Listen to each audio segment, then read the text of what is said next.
네, 여러분 안녕하세요. 뉴스입니다.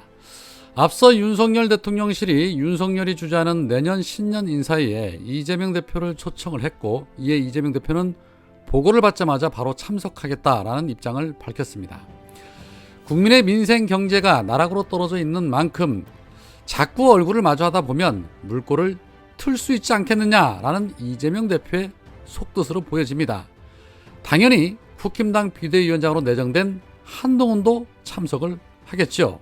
그러면 자연스럽게 이재명 대표와 윤석열, 한동훈이 대화하는 모습이 연출될 수 있습니다. 자, 그런데 어제 대통령실의 한 관계자는 유능하고 젊은 한동훈 장관이 이재명 대표와 함께 서 있는 모습만으로도 대비가 될 것이다 라고 입을 털었습니다.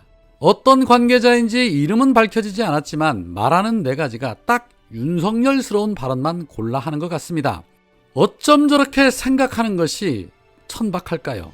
그러면서 아쉬울 때면 또 야당의 협조를 구하려고 하겠죠. 이에 황교익 칼럼니스트는 이런 말을 합니다. 대통령실이 신년 인사회에 이재명을 초청한 이유를 이렇게 말했다. 유능하고 젊은 한동훈 장관이 이재명 대표와 함께 서 있는 모습만으로도 대비가 될 것이다. 새해를 맞아 한 국가의 주요 정치인이 덕담을 나누는 신년 인사회에 대통령실이 야당의 대표를 초청하면서 당신은 창피를 당할 거야 라고 악담을 한 것인데, 행사 주최자가 초청 대상자에게 이렇게 무례하고 천박하게 말하며 초대를 하는 경우를 저는 들은 바가 없다.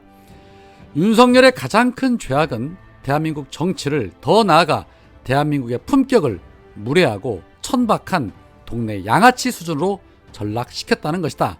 더러워도 어떻게 저렇게 더러울 수가 있는 것인지라고 후려쳤습니다. 대한민국 품격은 이미 진즉에 아작이 났습니다.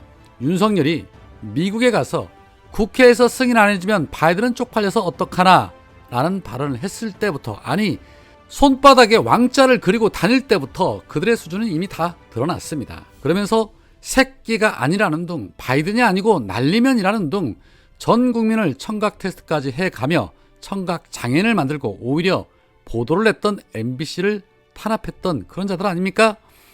그런 가운데 어제 윤석열 비서고 논란과 관련해서 외교부가 MBC를 상대로 낸 정정보도 청구 소송에서 외부의 감정인이 바이든 날리면 여부에 대해서 감정 불가라는 판단을 했고, 다만 윤석열이 새끼라고 한 사실은 확인이 됐다라고 밝혀졌습니다. 바이든 날리면도 확인을 하기는 했지만 차마 말은 못하겠다, 뭐 그런 것이 아니었을까 싶습니다. 결국에는 윤석열이 욕설한 부분은 재판을 통해서 최종 결론이 밝혀지게 된 것인데, 윤석열은 본인이 새끼라고 말한 것은 기억나지 않는다라는 말을 하기도 했었지요. 불리하면 기억나지 않는다라고 하면 된다는 이 전형적인 검사들의 수법. 그런데 어제 무슨 술을 마셨는지는 아마 기가 막히게 잘 기억하실 겁니다. 여튼 이 황교익 씨의 말처럼 대한민국 품격을 세계 최하위로 끌어내리고 있는 이 정권 심판이 빨리 이루어져야 한다는 데에는 대다수의 국민들께서 동의를 하실 겁니다.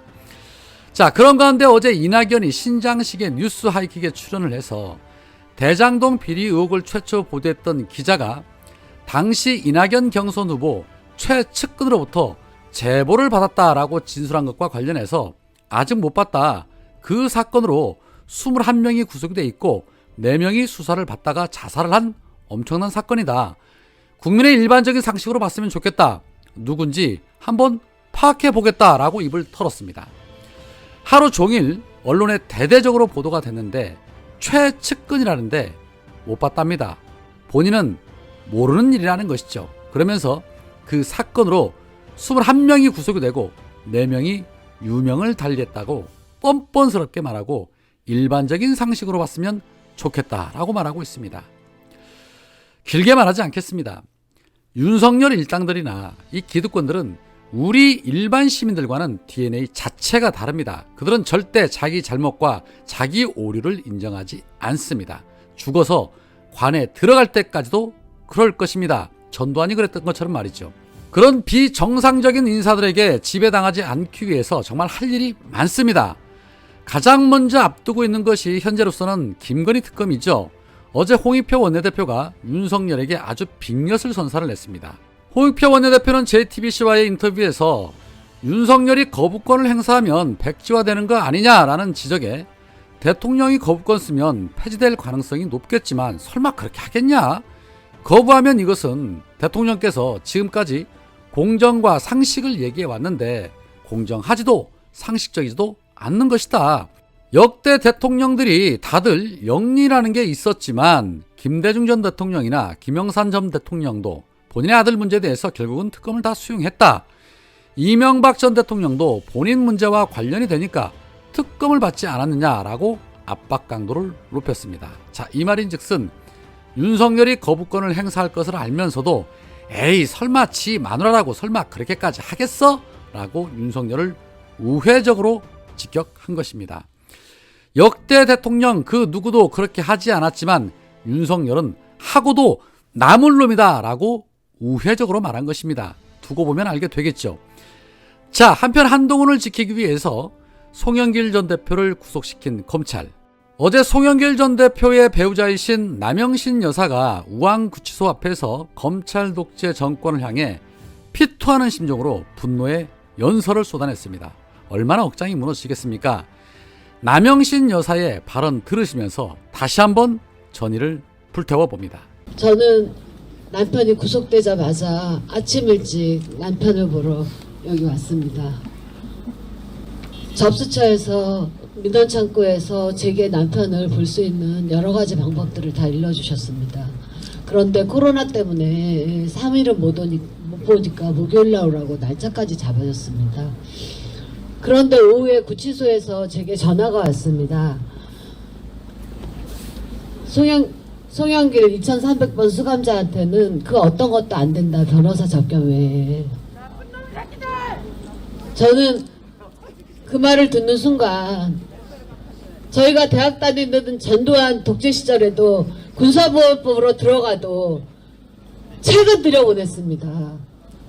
도대체 40년이나 지난 지금 전두환 독재 때보다 더 인권을 탄압하는 것이 윤석열 한동훈 검찰 정부입니까? 저는 너무나 화가 나서 송영길 TV에 그 경위서를 올렸습니다. 그러자 이틀 동안 이렇게 오늘 많이 와주신 유튜버님들을 비롯해서 각 사이트에 올라가고 그것이 사람들이 퍼날르고 지지자들이 퍼날라 주시고 댓글이 5,000개가 넘어가니까 이틀이 지나서 어제 구치소에서 연락이 왔습니다. 책은 가능하다. 그래서 어제 남편한테 책을 보냈습니다. 당연히 우리가 누려야 되는 그런 기본 인권조차 쌓아야지 책도 들어가는, 그리고 그것은 국민들이 저항하는 것을 제일 무서워하는 것임을 여실히 보여주는 거라고 생각이 들었습니다. 그래서 저는 여기에 계신 분들이 저희 남편을 지켜주시는 세상에서 가장 소중한 분이십니다. 너무나 아내로서 너무나 감사합니다.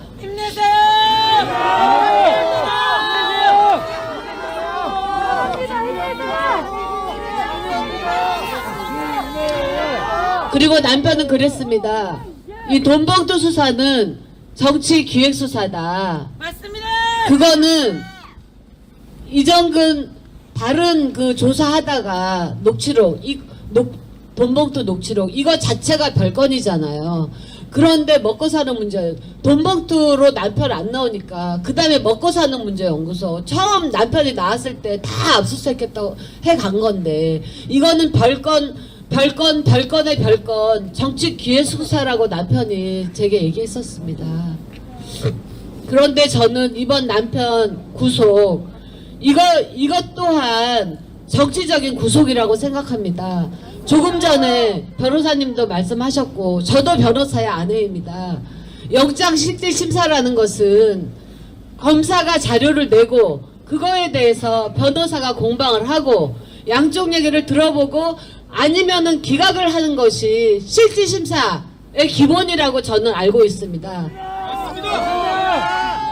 그런데 이번 저희 남편을 구속시켜서 영장을 발부한 그것은 그걸로 안 되니까, 검사가 제출한 걸로 안 되니까 법리를 더 보강하라고 그러고 변호사는 배제시키고 이럴 때는 당연히 구속 사유가 안 되니까 기각을 시키고 그 다음에 검찰한테 더 조사해가지고 와라. 구속영장 재신청해라. 이렇게 해야 되는 게 기본 원칙입니다. 원칙. 제가 알고 있는 변호사 아내로서 알고 있는 영장실질심사의 원칙입니다.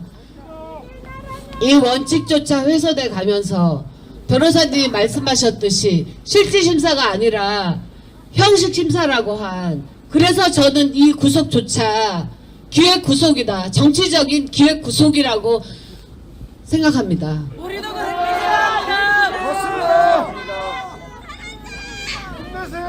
저희 남편이 구속되니까 한동훈 장관은 지금 국회로 오지 않았습니까? 저희 남편 앞으로 최소한 구속기간 6개월입니다. 국회의원 총선거 다 끝나겠죠. 저희 남편이 그동안 윤석열 대통령, 한동훈 법무부 장관 계속 밖에서 비판하고 공격하고 하니까 남편의 발을 묶고자 총선을 앞두고 구속시켰다고 저는 생각해요.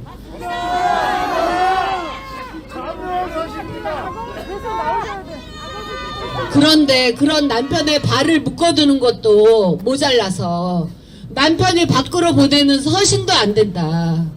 그리고 지인들이나 가족이 주는 서신도 안 된다. 남편 발만이 아니라 남편의 입, 남편의 생각 그것조차 묶어서 우리 시민들에게 전달되지 못하도록 하겠다는 거 아닙니까? 맞습니다. 철저히 이 건은 정치적 기획수사고 정치적인 구속이라고 저는 생각합니다. 저희도 생각합니다. 저는 남편에게 그랬습니다. 당신은 586 정치인들 중에서 가장 오랫동안 정치적 지위를 누려온 사람 아니냐. 5선의 국회의원에 인천시장까지 한 누가 그렇게 긴 세월 동안 정치적 지위를 당신만큼 누린 사람이 있느냐. 당신은 이제 갚아야 될 것만 있다. 그동안 국민들 세금 우리가 그렇게 살았으면 이제 당신은 국민들한테 갚아야 될 그것만이 남아있다. 남편은 저희 집 앞에 효창공원 이봉창 열사 동상 앞에 저희 개 산책시키면서 자주 갔었어요.